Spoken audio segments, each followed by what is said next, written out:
জয়ের দেওয়া দিব্যি ভেঙে প্রমাণ সমেত জয়কে ঘাড় ধরে টানতে টানতে থানায় নিয়ে গেল কাকাই। হ্যাঁ বন্ধুরা, আমরা এমনটাই দেখতে পাবো অনুরাগের ছোঁয়া ধারাবাহিকের আগামী পর্বগুলোতে।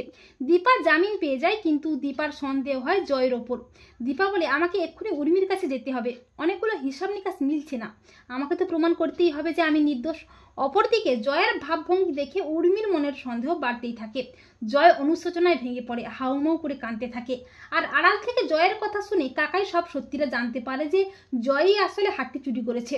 কাকাই বলে, জয়, তার মানে তুই হারটা চুরি করে দীপার ব্যাগের মধ্যে ঢুকিয়ে দিয়েছিস? ছি জয়, ছি। তখন জয় কাঁদতে কাঁদতে বলে, কাকাই তুমি প্লিজ কাউকে কিছু বলো না, তোমাকে আমি আমার মাথার দিব্যি দিলাম, দীপের দিব্যি দিলাম। এরপরেই দীপা আসে উর্মির বাড়িতে, আর অনুজা দীপাকে নানাভাবে কথা শোনাতে থাকে। আর কাকাই অনুশোচনায় ভেঙে পড়ে, কিন্তু নিরুপায় হয়ে চুপ করেই থাকে। দীপা জয়ের মুখোমুখি দাঁড়ায়, কিন্তু জয় কোনো মতেই মুখ খোলে না, উল্টে আরও দীপাকে কথা শোনাতে থাকে। কয়েকদিন পর সূর্য ফিরে এলে কাকাই সূর্যকে বলে ইভেন্টের সিসিটিভি ফুটেজটা চেক করতে। সূর্য ইভেন্টের ফুটেজটা দেখে চমকে ওঠে, জয়ই আসলে হারটা চুরি করে দীপার ব্যাগের মধ্যে ঢুকিয়ে দিয়েছে।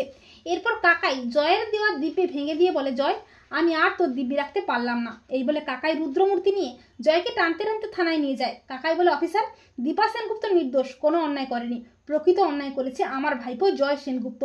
কাকাই বলে, সূর্য প্রমাণটা দেখা। এরপর সূর্য সিসিটিভি ফুটেজের ভিডিওটা পুলিশকে দেখায়। ফুটেজটি দেখে পুলিশ বুঝতে পারে যে অন্যায়টা আসলে কে করেছে, আসল অপরাধী কে। পুলিশ বলে, সত্যি আমাদের খুব ভুল হয়েছে, আমাদের উচিত ছিল আসল অপরাধীকে হাতে নাতে ধরা, কিন্তু আমরা একটা নিরপরাধ মানুষকে ধরে এনেছি। আমাদের ডিপার্টমেন্টের পক্ষ থেকে আমরা সত্যিই লজ্জিত। তো বন্ধুরা, তোমরা এটাই চাও তো যে কাকাই যেন জয়ের দেওয়া দিব্যি ভেঙে প্রমাণ সমেত জয়কে টানতে টানতে থানায় নিয়ে যায়? কমেন্ট করে এক্ষুনি জানিয়ে দাও তোমাদের মতামত কি।